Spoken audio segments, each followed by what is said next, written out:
রাধে রাধে। একাদশীর পুজো সেরে নিলাম। আমার গিরিশোনাদের দর্শন করো।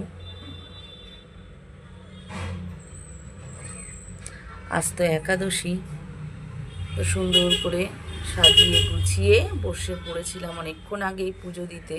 তো পুজোটা সম্পূর্ণ হয়ে গেছে, ভাবলাম তোমাদেরকে রোজের মতন দর্শন করিয়ে দিই।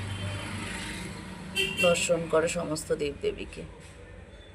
একাদশীর দিন চেষ্টা করি অন্য কোনো কাজ না রেখে যাতে বেশিক্ষণ ধরে টাইম দিয়ে আমার রাধা মাধবের আর আমার গিরিশোনাদের সেবা করতে পারি। সেজন্য প্রত্যেক দিন তো করি, কিন্তু একাদশীর দিন অন্য কোনো কাজ রাখিই না বলতে গেলে। বেশি টাইমটাই আমি ঠাকুর ঘরে কাটাই।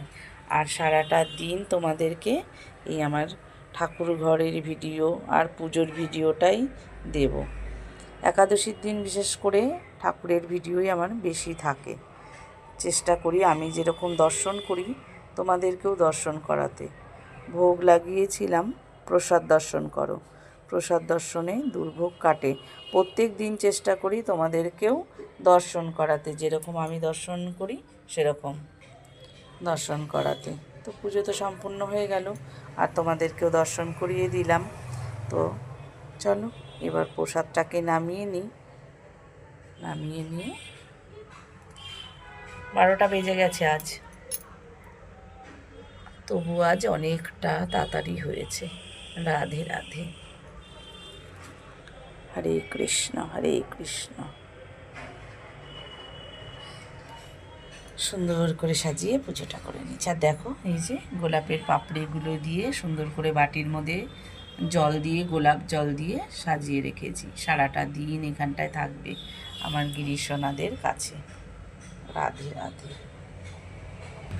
রোজের মতন আরতির ফুলগুলোকে সুন্দর করে দিয়ে দেবো আমার গিরিশোনাদের কাছে। কি অপূর্ব সুন্দর লাগছে দেখো আমার গিরিশোনাদেরকে। ফলের বাটিটা তো এখানেই থাকবে সারাদিনের জন্য বলি আমি। ফল যখন থাকে তখন ফল দিয়ে রাখি, গোটা ফল। হরে কৃষ্ণ রাধে রাধে। হরে কৃষ্ণ কৃষ্ণ কৃষ্ণ হরে হরে, হরে রাম রাম রাম হরে হরে, হরি বল।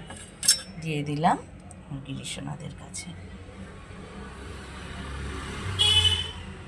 প্রসাদটাকে নামিয়ে নিয়ে দেখো এই যে ঘরে নিয়ে চলে এসেছি। এবার প্রসাদটা রইল। 12টা বেজে গেছে, আমি 12টা বাজলেই জল খাই।